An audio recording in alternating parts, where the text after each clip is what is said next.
Can everyone hear me now? Okay. I guess there we go. Okay. Let me begin by just thanking everyone for participating today. What I want to do is just very briefly walk through some of the main ideas behind this reopening toolkit. The goals here are to create a workspace that's safe, productive, and also maintains a degree of meaningful work. And there's a link to the website here, and we'll share these slides. In thinking about the strategies that companies and small businesses create to deal with the pandemic, I think one of the most important things is going to be implementation. And that's going to mean putting together a team of people that's really inclusive, that gets everybody involved, in addition to thinking about things like sequencing, facilities, the people in the routines. And one thing that's going to be very important, and Bruce will talk about this at length, is having communication protocols, making sure you're constantly informing people about what you're doing and why you're doing it. But what I want to focus on today is the strategy. What is it that you're going to implement? And I want to introduce very quickly three frameworks: personal contact networks, person-object networks, and floor plan mapping. And I'm going to briefly talk about this opportunity, not as just a time when you can make marginal changes, but actually make transformative changes in your business. So first, just some background. When we think about the spread of the disease, it can happen sort of in three ways. It can happen through aerosols, it can happen through droplets, and it can happen through what they call fomites, which is on surfaces. Now, droplets seem to be the main mechanism through which this transfers, but you have to worry about all three. Now, one simple formula to keep in mind when keeping your employees and your customers safe is this, is that the probability of infection roughly translates to how much you're exposed to the disease times the duration. So if I just walk past someone who has the disease, it's much less risk than if I'm sitting in an office with that person all day. So let's talk about the three frameworks really quickly. Framework one is personal contact networks. And here's what we're doing. Bruce will talk about this. You literally map out in your organization who is connected to whom. So this would be the simple sort of hierarchical organization. And for each of those contacts, you want to think about, is it close and continual? Is it distant and occasional? Or can I make it virtual? So one of the key strategies here is going to be look at your graph, see how connected it is, and see if you can't possibly disconnect it in some ways. Let me show you sort of a simple example. Here's a graph of an organizational structure. When I look at it, everyone's connected to everyone else. So if one person caught the virus, it could spread to everyone. But notice these three connections that I've drawn in red. If I were to take those three connections and make those virtual, I've suddenly created three separate islands, thus making the entire organization much safer.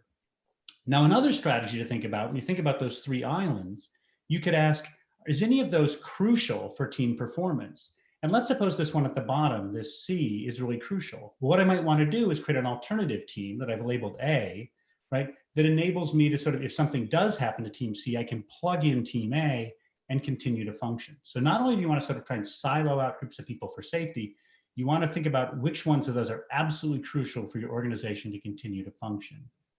Okay, next, the next framework, person-object networks. In addition to people being connected to people, people are connected to object. Some people use the copier, people use the supply room, people use a coffee machine, and so on.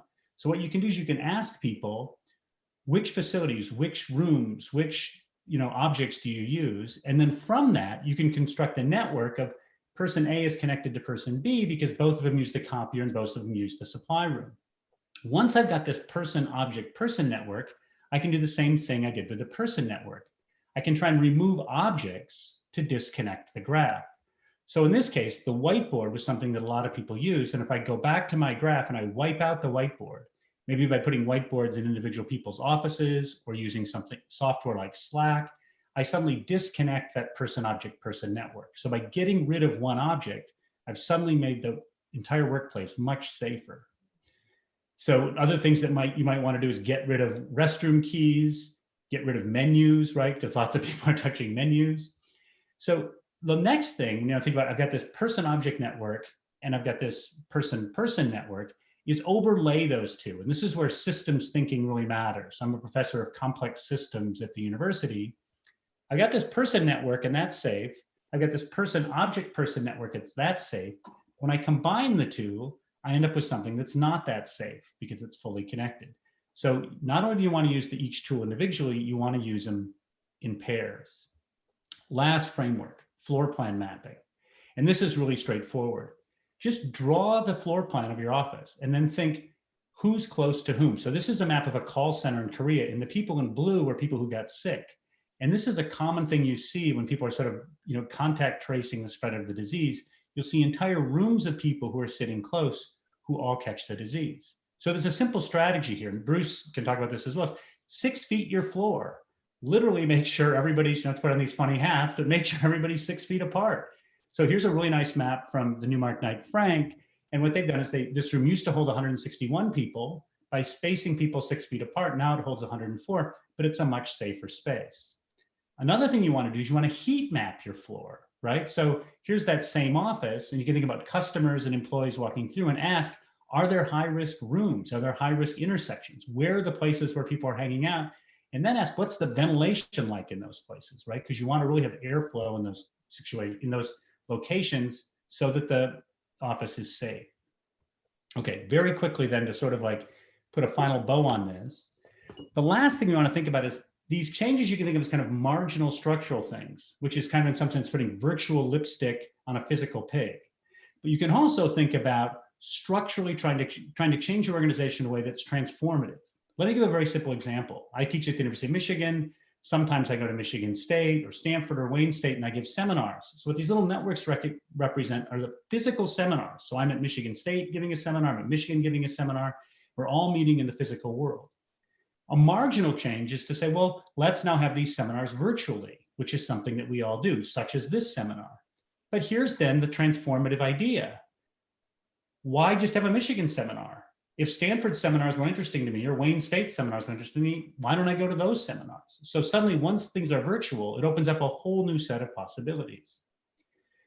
So one way to frame this within your organization, I think this is so key, is you've seen a lot, and there's been a ton of toolkits out there. Many of them use this importance risk plot. So what you do is you sort of say, how important is this activity? How risky is it, right? So things like auto repair are very important, but they're not that risky, so those places can open, right? Whereas things like childcare centers are important, but they're riskier, and so we haven't allowed those to open. So what you can do is you can think, here's all the activities I do with my organization, and the things I want to do are high value and safe, and I want to avoid things that are low value and risky. That's marginal thinking. Transformational thinking is to say, you know what, can I make this high value, and can I make this safe? And Bruce will talk a lot about how he's made things safe. So don't take the world as it is. Think about how you make the world better. Very last point. Information is constantly changing. We were talking about this, Vikesh, Bruce, and Rebecca and I. Every day we're getting kind of new updates every week on how the disease is spreading, what we should do, those sort of things. So we're in a rapidly changing, hyper-connected, radically contingent world, right? And this is what Ann Pendleton, Julian, and John Seeley Brown call a whitewater world. In that world, there's two things you have to do. One is keep abreast of all the big data that's coming out. Look at, what are risky areas? Fred Brown, a local businessman in Ann Arbor, has talked about this. Look at the data at the state, at the region, at the hospitals, know what's going on. You also need thick data. What do I mean by thick data? What I mean here is you've got to talk to your employees. You've got to be incredibly inclusive. You've got to talk to your customers. Bruce will talk about this. You've got to be on the floor, know the personal experience of individuals so that you can change your behaviors and change your protocols so that people feel safe, people feel productive, and the work is meaningful. All right, let me stop there, and thank you very, very much. Thank you, Dr. Page. Thank you for building these frameworks and the efforts you take to share it with the broader community. One of the things that really attracted us towards this set of frameworks as opposed to the other tools that are out there is that it gives businesses an understanding of their risk for virus transmission within their business. And this is important because we don't want the entire business to shut down if one person reports a COVID case. Like what we saw in Ford a couple of days ago, they had to shut down their entire plant because they had one or a few cases. We want to be able to create, businesses to create separations within their organization so that if someone does report a COVID case, you can still operate while keeping certain sections of that business closed. I want to talk a little bit about my background in our institute and our role here in sharing these tools with the broader community. I'm with the Economic Growth Institute. It's what I call the outward-facing organization within the University of Michigan. I know we do have a lot of alumni here, but it's likely that you haven't heard of this organization, this institute, because we're pretty much unlike other institutes at the university. We don't have faculty on staff and we don't confer degrees. We have a lot of professionals, business professionals on staff and students who work for us part-time. In fact, I was one of the students who joined about 6 years ago, working part-time, getting some real world experience, engaging with companies. But the reason we have professional staff is because we try to engage with the communities and municipalities in these different communities. And engaging with communities, especially smaller communities out there, is engaging with the business owners within those communities, because the small businesses within the smaller communities make a big portion of that economy within those smaller communities. And it's important to keep those communities thriving. So our goal at the Economic Growth Institute is to foster economic growth within the Michigan community. And some examples of the work that we've done are during the times of economic distress, or when defense manufacturers had to face the defense budget cuts. We had programming to help companies during those times. We also have a part of our role at the Institute is to look forward, to look at the economic conditions and market conditions and rapidly respond with programming. A good example is back in the automotive crisis, we had a program called the Surviving to Thriving program that worked with the tier 2, tier 3 automotive suppliers, helping them survive the crisis initially, which entails in maintaining effective operations, where we supported projects such as lean manufacturing, and helping them thrive during the crisis by identifying new opportunities where they can retool their manufacturing plants to go towards other market opportunities away from automotive crisis. The reason I'm bringing that up right now is because we see that kind of response required in this current coronavirus crisis as well. In terms of surviving, it's important to have communities that are safe and sustainable. That's why sharing toolkits such as Dr. Page's with the broader community is important to enable the safe and sustainable operations. But more broadly, one thing that is certain during these times of crisis is that there are new market opportunities that open up, and markets are constantly transforming during this period. It is important for businesses to be able to to leverage those opportunities to bring new products to market. And we want Michigan companies to not stand on the sidelines, to take advantage of those opportunities and bring new products to market. So we look at that model as something that needs to be applied towards the coronavirus crisis as well. We've had the opportunity of working with companies and businesses all across Michigan. We've worked with companies all the way up in the Keweenaw Peninsula, in a small town called Calumet, Michigan, about 700 people. And another company down here in Oxford, Michigan. It's a village of about 3,000 people in Oakland County. And one of those companies, and that company is Barron Industries. So we'll be hearing from the CEO, Bruce Barron, very shortly. Bruce is CEO of Barron Industries, and unlike us who've had the safety of sitting in our offices during this coronavirus time period, he is there fighting the fight against the virus. Going to work every day and meeting his employees every day. One of the great things about Barron Industries, they've been able to be operational during this entire crisis. So we are really looking forward to hearing what Bruce has to say about how he's been able to keep his business operational during this time, and how toolkits such as Dr. Page's toolkit can really benefit in getting a structural approach to understanding the risk within your organization. Bruce, on to you. Thank you, Vikesh, very much, and Dr. Page before you. It's a pleasure to be here, and an honor to be part of this caucus with the Michigan Economic Growth Institute, especially since I'm a Notre Dame guy. So there is possibility of a truce between the two universities at this time.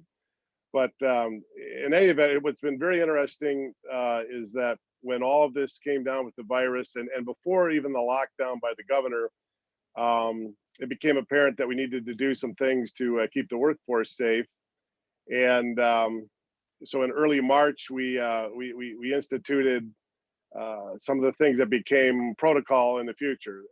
And so what we did is we put sanitizing stations out throughout our plant. And the sanitizing station is a very simple thing. It's 5-gallon buckets with Scott rags and alcohol in them that people can wipe down their areas with.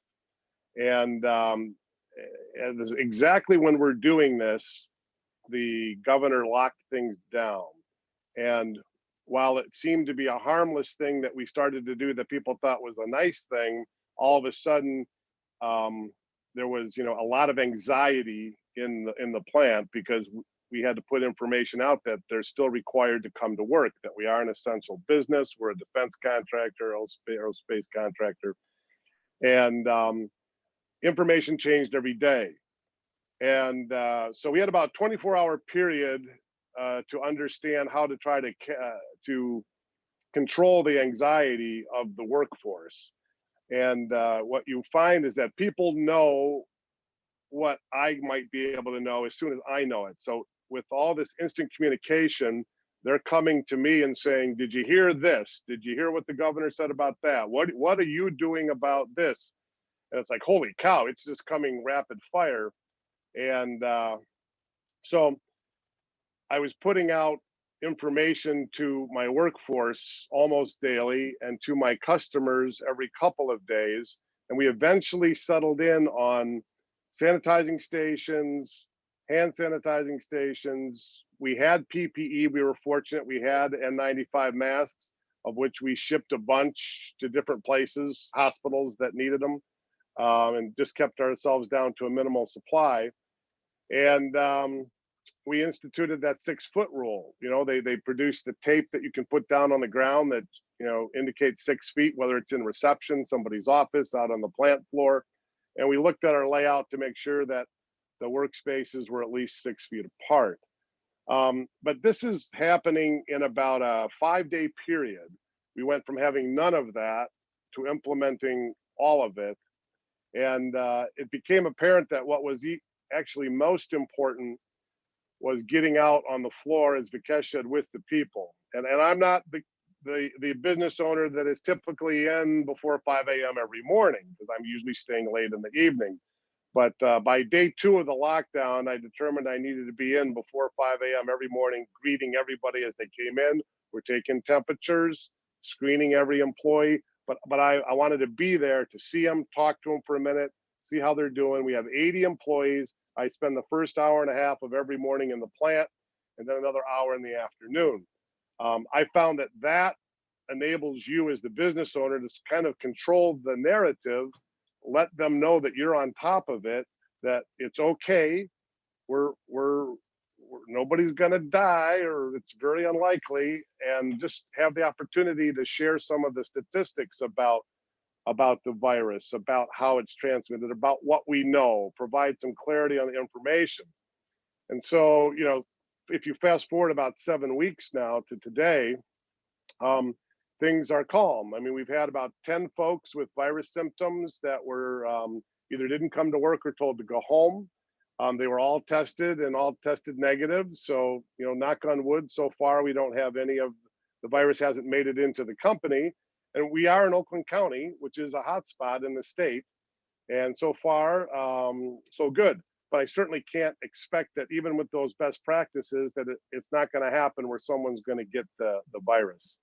And there's been, you know, changes to how we're supposed to act and behave and protocols to institute. It's come out of some executive orders from the governor, and we've been responding to them. But the big question really is, okay, what happens when somebody actually has the virus? Early on, my employees, if somebody would cough or sneeze, they would report them immediately in those first couple of weeks. Like I'm supposed to take them and isolate them, and all of a sudden I'm supposed to be a hospital or a nurse or something like that to keep everybody from getting sick. And so it's not clear to us, but it's getting more clear. What do we do and how do we operate? And that's why the punchline to my point is we engaged with Dr. Page and the Economic Growth Institute to put some science behind a plan for how we're going to continue to move forward, so that in the event that there is positive testing for COVID in our plant, hopefully we don't have to shut down the whole plant. I mean, that's not good for the employees, not good for my customers. And but how do you do that? And then how do I communicate to my employees that I have a plan, and why does my plan make sense? And so the first thing that we did is in engaging with Dr. Page and the EGI was to create a map out all of our contacts. I have 80 employees. And so what are the folks that have primary contact with who, have occasional contact, and have extremely rare contact? Now, we're a small company. You would think that with 80 employees, that's a manageable task. Well, I think Vikesh has our chart. If you're able to put that up for a second, take a look at this. you soon realize that when you have 80 folks that have the opportunity to interact with 80 folks, all of a sudden you've got almost 6,000 potential interactions or contacts that can exist with those 80 people. You've got, you know, the employees down the left side and the same employees across the top. And when you look at who can interact with who, this is what you get. The red clusters are the daily contacts, and the yellow are occasional, and the green are rare, and the white are no contact. And the blue line going down the center is the individual to themselves. It just sort of represents, of course, they have contact with themselves. So while this was useful to put together, how do I take this and make sense out of it, and then in my plant implement changes to the way that we interact, our chain of command and our contact structure, in order to try to take away some of those cross-group lines of contact that Dr. Page showed, so that I can isolate departments and groups of people. So that if one individual, let's say in my melting department, comes down with COVID and has to go home for quarantine, but the other folks in that department are currently not showing any symptoms, the hope and belief is that we can more quarantine that area from contact with other folks, and allow that area and those folks to continue to work as we monitor them for symptoms, and look for, to be able to keep things operating and running in a way that we're not, you know, that we're being very respectful of every employee and their health, and keeping them safe, but not overreacting, where the apparent simple solution is, we'll just shut the whole company down. And we have a lot of work to do now that we've created this, but we're very much looking forward to not only creating a contact structure to keep members of the Barron team safe, but I believe we're also going to actually improve the efficiency of communication in the company, because it's easy in a smaller business too for folks to spend a lot of time with sort of unnecessary communication, or communication that's being duplicated. I think with a little bit more of a stringent kind of protocol for those contacts, I think we're actually going to run a better business. So I'll pause for a moment, but I got a lot out there, and a lot has been happening. But I'm very proud of all of our employees that have responded, that have been coming to work every day, and I think that it's going to be some peace of mind for them to have their other family members who haven't been working be able to get back to work. You know, folks getting back, maybe not the same, but work is good, routine is good, getting back into that for everyone, and we want to keep it going, and we will. Great, thank you, Bruce. Thank you to the as well as Vikesh and Scott, Dr. Page.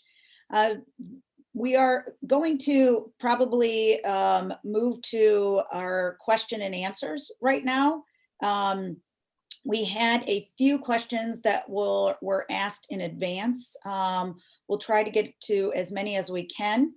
If you're going to ask a question subsequently, can you include in your question who you are directing your question to, or if it is to the entire panel? So getting started here, one of the things that, Scott, you mentioned in your presentation was thick data and your earlier notion of inclusion. Can you expand on this? And Bruce, I think I'll also ask you the same question after Dr. Page completes it, as far as how you have expanded on this particular issue. Or yes, very briefly, the distinction is that, big data is kind of, just information that you get over the web, like number of cases, those sort of things. What people mean by thick data, and this comes from partly the design community, is sort of a deep engagement with your workers and customers, sitting down, listening to their stories, listening to their fears. Are they feeling safe? So Bruce was talking about this, like, communicating with people. I mean, one of the, I think, really important issues, and both Vikesh and Bruce got at this, is this pandemic is affecting different groups of people differently. Some of them have families that are at risk, some belong to the communities that are at greater risk.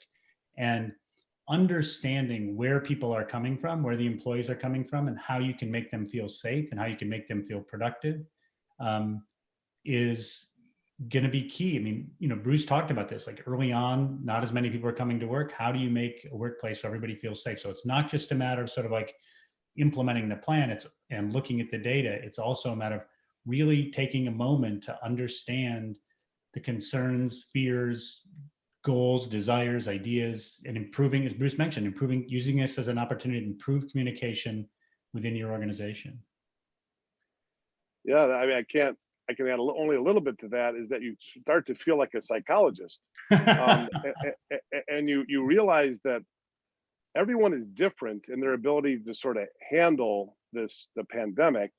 And with the 24/7 news hitting them, it also is somewhat dependent on how engaged they are in social media with all the data coming in, which I say too much is not good. And so everyone is wired differently, and you have to understand that and be sensitive to it, because not everybody is able to sort of handle the information and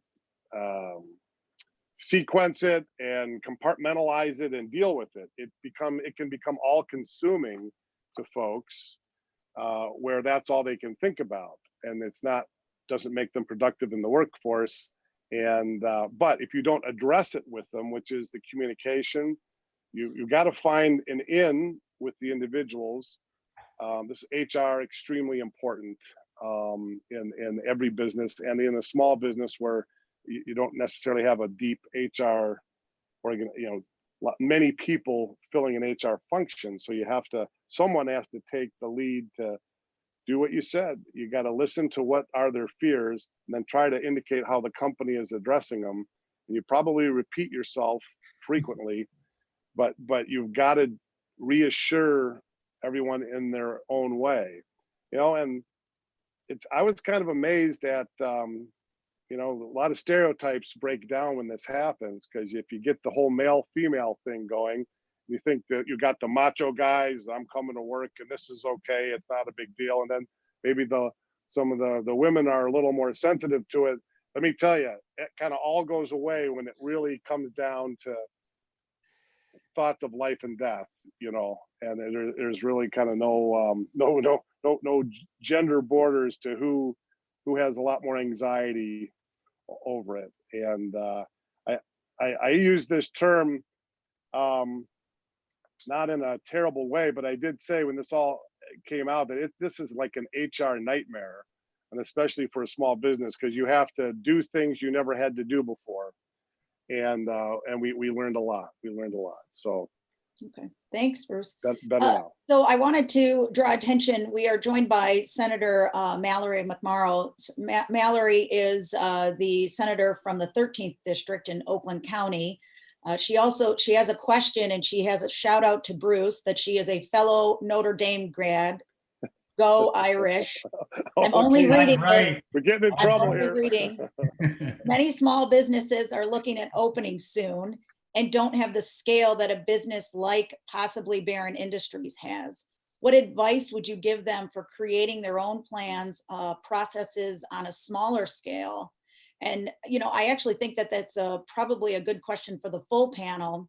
And then Mallory has a follow-up question to the full panel. What resources would you recommend for small business owners to create their own plans within their organization? So Bruce, if you want to get started, but then I think Scott and Vikesh, really you have a lot to add to that question.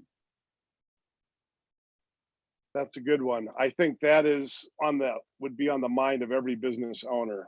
Well, exactly how am I supposed to do this? We didn't know. We did not know. And so we drew from the information that was coming out of Oakland County. Does have on their website, they outlined steps and protocols, even where to go buy thermometers, no touch thermometers that weren't available. They gave you a site to go to. I don't remember that site, but that was helpful. There was the executive orders, some of them, although there's a lot of them, but if you read the ones that are most appropriate, they do outline sort of the rules, So I remember I took a day out of the office to go through that early executive order and read exactly who's an essential business, read all of it. And while I thought I was doing what was best to get a plan in place for the company, my employees missed me that day. They said, "You should have been here." And I'm like, it was very interesting dynamic. But the point being that it's not difficult to put together a plan. It is the social distancing. It's coming up with a way to sanitize areas. And I would be happy to share our plan, what we do. If you want to get my information, my email address or whatever, I'd be happily send out my own company documents to show how we respond to what we've put in place. It's not that overwhelming. Last thing I'll say real quick is that a lot of folks have and bigger companies have brought in companies to sanitize and things like that. I think that's a very psychological thing. As soon as one person touches something, it's not sanitized anymore. I think what we're doing works better for us and maybe small businesses, is we put the sanitizing stations around with the alcohol rags, and people sanitize their own work areas. And that way they know they just did it. And I think they in our company, they feel really good about the fact that they sort of have control over it. And they can do it every hour or 4 times a day or beginning and end of their shift, whenever they want to. They don't have to wait for a company to come in once a week, twice a week, or every day or something like that. So Okay. I wouldn't get too caught up in the thought that I got to go outside to spend a lot of money. I think you can do it yourself. And Scott, what resources would you recommend? I would suggest 2 things. One is along the lines of what Bruce did on a smaller scale. So my family used to run the concession stands at the state park, and we had, 4, high school kids, college kids who would work each shift. And there'd be 3 shifts a day. And if you were to draw the mapping of who's working with whom, within 3 days, every single person would have worked with every other person. That's just asking for trouble, right? What you could do instead is you could create teams of 4 that always work together at the same time, have them clean before they start, clean after they start, and also create a sense of esprit de corps among those 4 people where they know their safety, right, depends on the other people telling them if they're feeling sick. I mean, that alone would have a huge effect. The other thing I would do if I were running a small business is I would do a soft practice opening. I would bring in my employees. I'd have half of them working. I'd have half of them observing, separated out, have some pretend to be customers, kind of run the business, whether it's a restaurant, an ice cream store, a hardware store, whatever it is, dentist office, just for 45 minutes, and then have a discussion and then say, okay, look, where do you see risks? Where do you think where is the customer, did you feel unsafe? Where, who's actually bumping into whom? What are people talking? Where are the hot spots on the floor? I mean, just actually I was once at a conference in Norway, and it was spectacularly run. I'd never seen anything that well run. And I said, how did this work? And they said, well, we actually got a bunch of students and did a practice conference yesterday. And I got to meet the student that played me. And they literally had someone play every single participant at the conference. And they just ran it at 3 times real time. And doing a walkthrough, I think, makes a ton of sense, because, I mean, Bruce hit at this.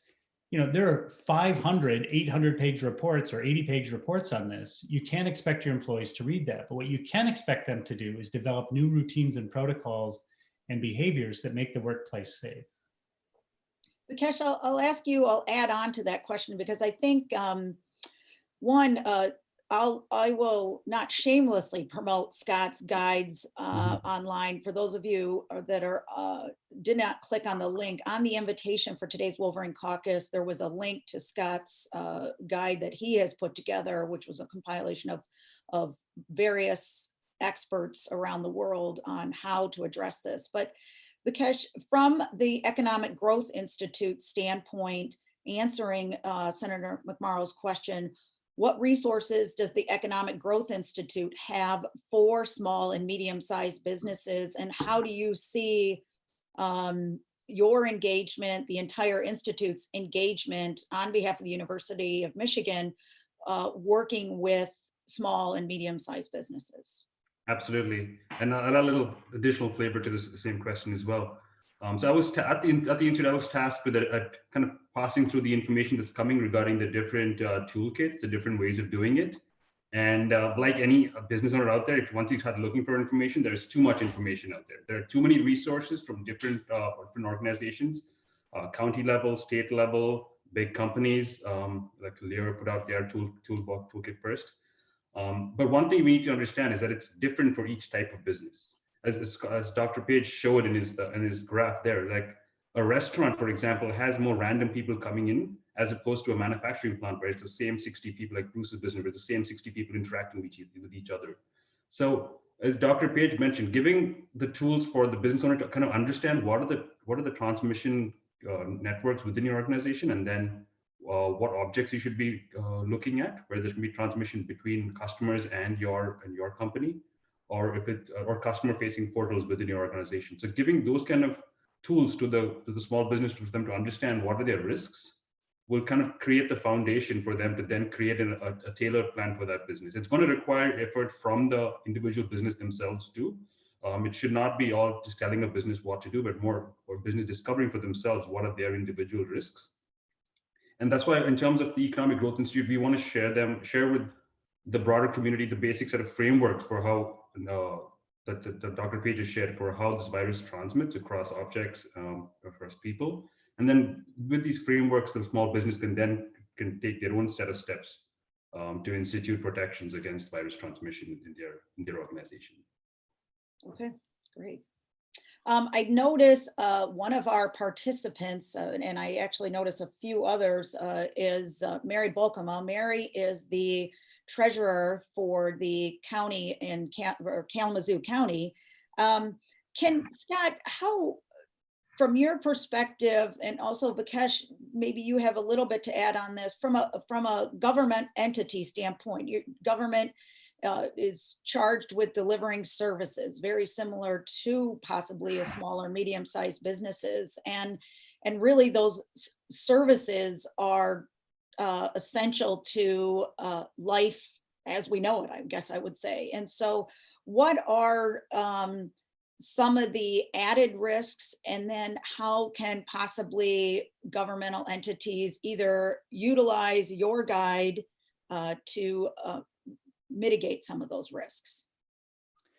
Yeah, I mean, I think again the guide is laid out, and I don't see was to just give some very simple frameworks for helping organize this, because I think that one of the difficulties I saw was when you look at what the CDC has put out, what the state has put out. I just got an 80-page pamphlet on reopening from the city of Washington, D.C., which, like, you know, I could take 2 weeks studying it and still probably get 40% on the quiz. You know, somebody gave me a quiz over it.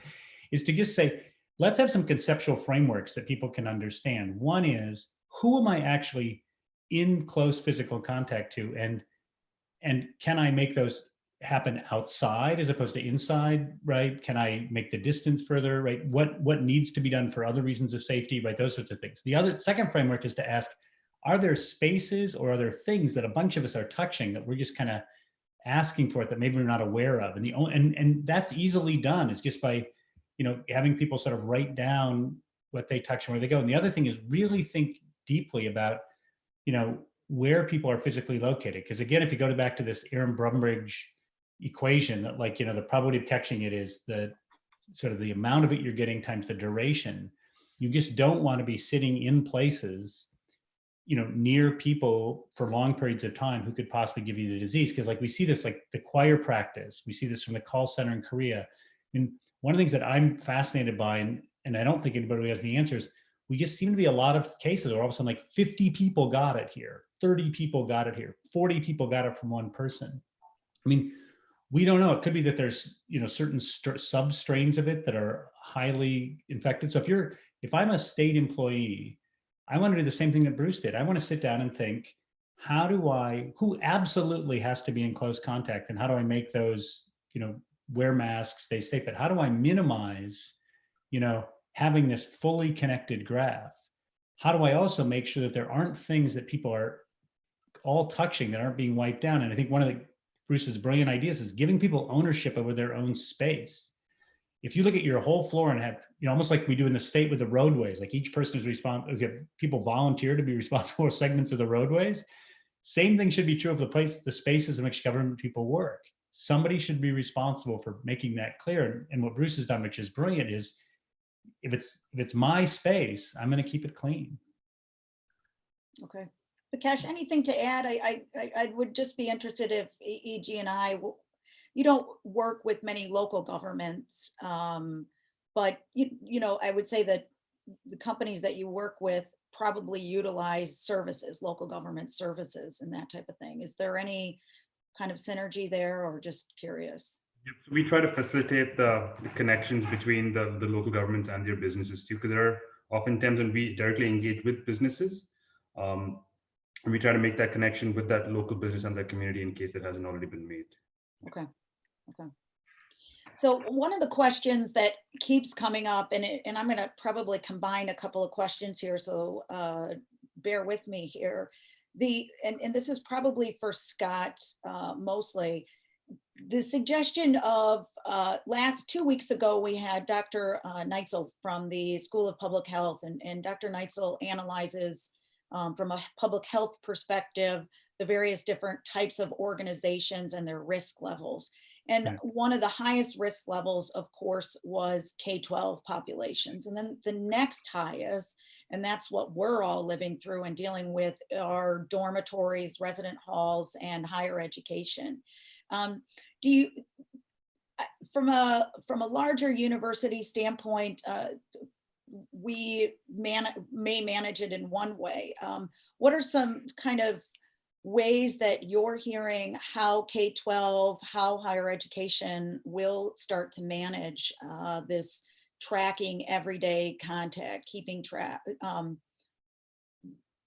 educating our populations?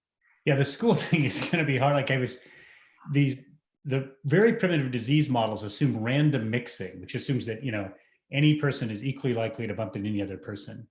And when I teach these to my students, they'll be like, okay, that doesn't make any sense, especially for a disease that's, let's say, transmitted through, you know, kissing or touch or something like that. Like you're not randomly doing it. And they'll say, when would this ever work? That doesn't make any sense at all. And I say, go to an elementary school playground, you know, and just watch it. It's completely random mixing, right? And so I think one of the things you're going to have to do in, especially like K-3, K-4, is really have separate pods. I mean, like, you know, you can't have, you know, people mixing classes, you know, different people going to this math class, different people going to this English class, that sort of stuff, because you're just going to create mixing. So you're going to have to somehow, you know, have smaller silos of people that are isolated out. I think at the college level, this is something we're really struggling with. There's a great study out of Cornell, and when we did the same thing, one of my students at Michigan did the same analysis. The average student is in class with, like, let's say 5% of Cornell undergraduates, right? Because there's 6,000, so you're in class with maybe a couple hundred. The people you're in class with are in class with 86% of Cornell undergraduates. So you're basically one person away from everybody else at Cornell. I mean, Bruce is kind of laughing here. That'd be like, that's his nightmare, that like everybody, you know, because one of the things you saw in his matrix, it looked complicated. He had these blocks, like these people interact, these people interact, these people interact, but then there's no interactions between the blocks. On a college campus, I take engineering with this person and they take history with that person. Everybody's connected.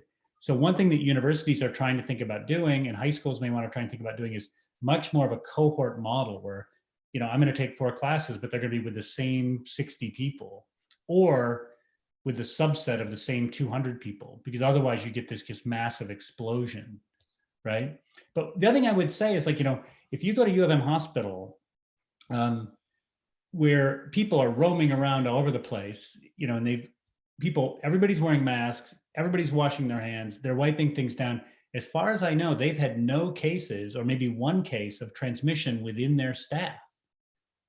And this is where they're treating patients. And so you can do it. Yes. You can do it. But here's the difference. And this is what somebody from Michigan State was telling me last week, is that there's this thing called the ocean model of personality. Bruce is now, like me, like an armchair psychologist, and the C in ocean stands for conscientiousness.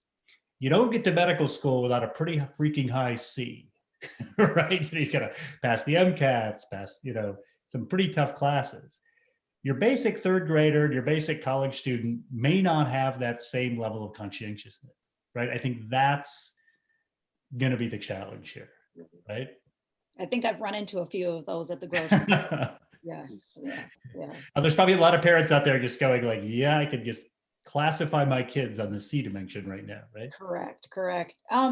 So from the perspective, we talked about this earlier, Bruce and Vikesh. Can you talk about what you are seeing on both ends of the supply chain? And Vikesh, you kind of talked about it a little bit related to that there's just a lot of information out there. Bruce, from your perspective, what are you seeing? Is there some synergy going on between both the people, your suppliers, and then the individuals that you're selling to? Sure. Well, I think the response has been excellent from all the companies that we deal with, both in Michigan and outside the state of Michigan, from the standpoint of we've sort of fallen in the last 7 weeks on a similar page. A couple of examples are anyone coming into our plant, first their organization contacts us and sort of interviews us to see if they're comfortable with what we have in place in terms of a response to the COVID virus. What are our protocols? And if they're satisfied with that, then they will allow them to come in. This could be a contractor, supplier, or even a customer. Those things are happening now. And then when they arrive at our plant, they have to be screened and fill out a questionnaire. And if they don't have one, they're issued a mask before they go on the plant tour or to fix a piece of equipment or to go to our warehouse and take inventory of supplies or something like that. And even truck drivers, whether they're incoming to us or our truck driver going out making pickup and deliveries, the protocol's sort of been now today is mostly the truck drivers don't get out of their trucks. They pull up and they're met at their truck by someone from the company that will load them, unload them, execute the paperwork, as opposed to them coming in and out of a receiving door in order to control the in and out of many different folks that are coming from outside your company, right? Yeah, so there's an extra set of rules, you might say, that and screening that takes place on folks that are coming from outside of your organization. So there seems to be very good understanding and cooperation on all those fronts right now. It's being well managed. I would say it's being well managed, given what we know today. And Vikesh, beyond Barron Industries, are you seeing any pods or areas where, you have said this too, there's just so much information, but where are you seeing some of those issues? Certainly. I think one thing to know in terms of supply chains and the transfer of goods is that, as Dr. Page brought up that equation in terms of what is the how lethal, let's say, the transmission is. And aerosol is certain, at least the more research or recent research is showing this, and Dr. Page, you can correct me if I'm wrong. The aerosol transmission is more lethal than the fomite transmission through objects.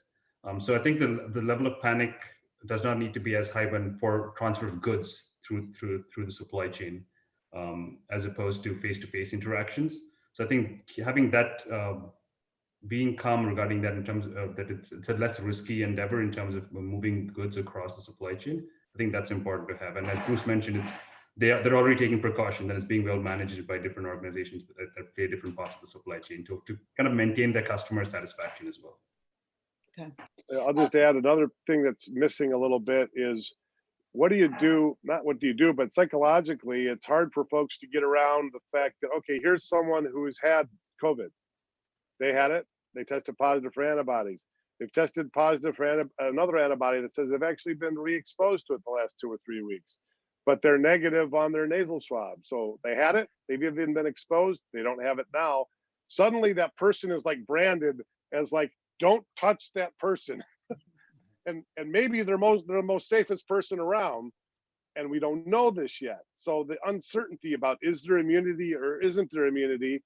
Now you have someone that's had it, so they're immediately looked at as like a carrier, whether they are or they aren't. So there's some psychology behind it, and yet that's part of what has to be disclosed in this screening, when someone comes in to visit you, or we go to visit them, that's a question that you specifically ask. And so then we don't know, I don't know myself, is there more or less risk with that person, but there's a stigma immediately attached to them. And it would be great to have the governmental healthcare community experts come out with something that's a little more reassuring than what we know right now. I also have experienced the individuals that who have contracted COVID, gotten the positive antibody test, and literally feel like Teflon. So dealing with that, not wearing masks, feeling probably pretty free, much freer than the rest of us on that. So, Scott, one of the two questions, one that we received yesterday and one we just received just now, large seminars, launch meetings. You kind of talked about the Swedish model that you experienced. We also have, this is the Wolverine Caucus. We do this face to face. Do we know really at this point what are there ways to do risk mitigation, and is there a timing on this? I mean, I personally can't see when we'll be starting this back up again. You mean the university generally? The university, one of the things as our chair of our director of global engagement from the Alumni Association asked the question, when are they going to be able to start having face-to-face? How do they do those? How do they create mitigation for large crowds or large seminars, launch meetings, that type of thing? I think this is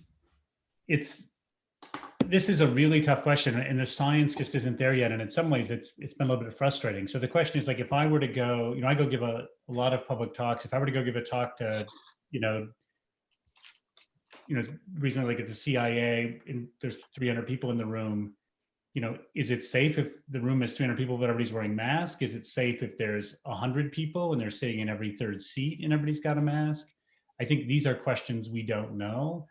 I mean, again, my read of the evidence so far is that there's other factors, like what's the ventilation like in the room, that's going to matter possibly a lot, because as Vikesh was saying, surface touch doesn't seem to matter as much, but if everybody who walks in touches a door handle, or if everybody touches like the arm of a chair getting into an auditorium, like one study I showed said that, like, oh my goodness, like, the end chair has, like, fingerprints from every single person that came in the room. So there's things like that where we just really don't have a good enough understanding of transmission to know the risks. The other thing, though, I think, is that some of these large events are tricky, because on the one hand, you could think there's not as much personal interaction, so therefore we can go virtual. Yet one of the funnier moments I had as a professor is I did Michigan's first MOOC, this thing in my model thinking class. And after I did this MOOC, I got invitations from all over the country saying, will you come give a lecture on why MOOCs are going to take over in-person teaching? And so I went to Wisconsin and gave one and taped it. And then every other call I get, I said, I have a tape of that lecture. And they said, no, we want you in person. So we want you to come in person and explain why taped is going to get rid of in-person lectures. And I'm like, okay, just think through that for a second, and so I think there really is, so much of communication is physical. And also as a presenter, I think Bruce and Vikesh talked to this as well, I can see from the body language, from the eyes of the students, from the head nodding, from everything else, like in every class, there'll be like 6 or 7 students that I just know, I can read their faces and see, do I need another example? Do I need to speed up? Do I need to slow down? Do I need to make the point a different way? Do I need to add the math? Do I need to draw a picture? When you're speaking into the void, you have none of that interaction. So I think that one of the things that we'll figure out is, what spacing do you need? What ventilation do you need? What sort of PPE do you need in order to make some sort of physical presentation work, right? But to be honest, I'm less worried about being in an auditorium where generally there's a lot of ventilation, the ceilings are really high, right? Good air, and you can create good airflow, than being in a basement seminar room where it's probably the same air that was there when I was an undergraduate in 1985, right? And 6 people sitting in that room. Right, right. So we're coming up on the end of our time here, and I just want to, we're all looking for good news these days, and in the midst of this pandemic, can each of you outline it? And I think, Scott, you kind of alluded to this. Can each of you outline what you anticipate as positive change from all of this? And not just in the immediate, a year from now, but a year from now. What if all of a sudden, I believe Dr. Fauci yesterday was interviewed saying if all things go perfect, there's a possibility of a vaccine by the beginning of the year. So even if we have some kind of herd immunity, what do you see as the positive change from your perspective? I'll start with you, Scott. So I'm going to say 2 things. One is I think that there's just been a renewed appreciation for the sort of the sanctity of human life, right? And how important people's lives are, and getting to know people and working across differences. I was talking to my friend Ibu Patel, who is President Obama's interfaith religious leader. He deleted this interfaith youth corps. He says, you go to a hospital, you're likely to have a Muslim doctor, a Catholic nurse, and a Jewish orderly all working together to help you. And like your family may not be there, and someone from a completely different faith or racial group may be like with your loved one, giving them the care they need at the end. And I think we've just seen this amazing, sort of bridging across differences that's remarkable. On the business side, this is, if this sort of gets fixed within the next 6 or 7 months, what an amazing learning opportunity this has been, right? In the sense that like we've had an experience of seeing how much stuff can be done at home. So let's just take the city of Washington, D.C. for a second, because I read their plan this morning. They're thinking about closing down some streets. They're thinking about having many more electric bikes, more people commuting by bike and scooter and those sort of things, right? Well, when things reopen, they could continue to do that. You could say, well, what if there's snow? Well, the thing is, when there's snow, DC shuts down anyway. And one thing we've learned from this is just have people work from home. Now you've got all this work from home protocol, right? So there's just all sorts of things that we got. Let me give one other sort of simple example regarding, the city, right? So the city of Ann Arbor has health inspectors, right, that come and inspect these restaurants. Right now, that probably isn't that safe because you just got one person going from restaurant to restaurant to restaurant. So I'm imagining that they'll move some of those things to video. But when you move those things to video, then there's a lot of content, and you could put together sort of best practices videos that then can be shared. And so then you suddenly change this office within the local government that's seen as this kind of like horrible enforcer that just, sees how you did on your checklist, to an organization that shares information that helps you make your workplace safer, right? And so I just think that there's so many, this is a great opportunity. Normally Bruce can talk about this, you're restricted in how much you can learn as an organization because it costs you at the bottom line. Well, suddenly now everybody's in a different learning environment, and Bruce is going to have some lessons from this that makes his organization far more productive. Yeah, I agree with that. I just hop on that and say, I'm actually looking forward to the changes that we're making. And it's almost easier to get everyone's cooperation in making the changes because you're all united behind a cause that nobody can argue with. They can't say, well, I think that's a stupid idea, or that's your idea as the owner of the company. This is necessary for everybody's health and safety in the future. And I think too that it's, Dr. Page said, talking about sanctity of life and family, those very important focuses have come back into the company more, and it's actually kind of like softened some hard edges with people. That's a positive for me. That's something that I'm observing is kind of brought everybody together more, maybe almost than in the past, because everybody's kind of united to fight something from the outside, right? And so I'm very optimistic for the future as a manufacturing company, the ability to continue to operate. And the side benefit to this is if we keep doing what we're doing, there's probably going to be a lot less sickness in general. Most people miss time for viruses. And if we're fighting a virus, I'm sure it's fighting every other virus. And, we have a lot of lost productivity due to absenteeism, due to sickness. So I think we're going to pick up an added benefit there. Oh, that's a great point. Vikesh, if you can answer that question, but also if you can add to it, a somewhat of a shameless plug for EG&I, and I think the work that we're doing with you, the government relations, and where do you see the EG&I expanding in not just in a pandemic, but the potential economic ramifications of this shutdown? Sure. So the first thing that we do see is, being optimistic about that, we do see entrepreneurship taking us uptick moving forward and through this. Because I've been in the entrepreneurial world within the university, within the UFM and the Michigan ecosystem. And the first thing we do when we ask an entrepreneur is, what problem are you solving? To get an understanding of their value proposition. During a time of crisis, like the coronavirus crisis, there's no shortage of problems to solve. There are a lot of problems to be solved by a lot of entrepreneurs. And so that's the reason why I think entrepreneurship is going to take a serious uptick when you come out of this. And it's going to be important as we are looking to help companies and communities and businesses survive this coronavirus pandemic. We shouldn't be necessarily thinking only survival. We should be giving them the tools and the motivation to kind of foster that entrepreneurial spirit within the different communities, because we want to support that entrepreneurship within our communities.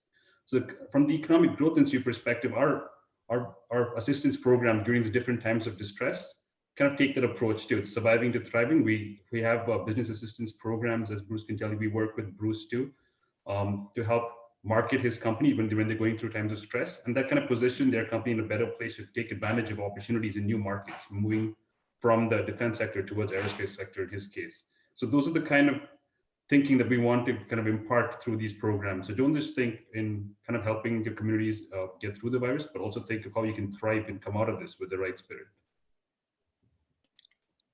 Great, thank you, Vikesh. So I think that we're on our time here. So I just want to thank our panelists tremendously for taking the time out to engage with the Wolverine Caucus, as well as the other types of organizations that we invited today. I also want to take a chance to thank all of our participants.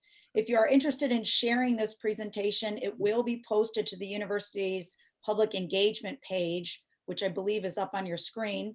The public engagement page will also include links to any of the websites mentioned in today's presentation. So on behalf of our Vice President for Government Relations, Cynthia Wilbanks, and the University of Michigan Alumni Association, thank you to everyone, and have a good Memorial Day weekend. I know we won't be able to gather for parades and other types of things to honor those that died in the line of service, but please take the time to think about those individuals this weekend. So thank you. And again, we will see you in a couple of weeks for our next Wolverine Caucus.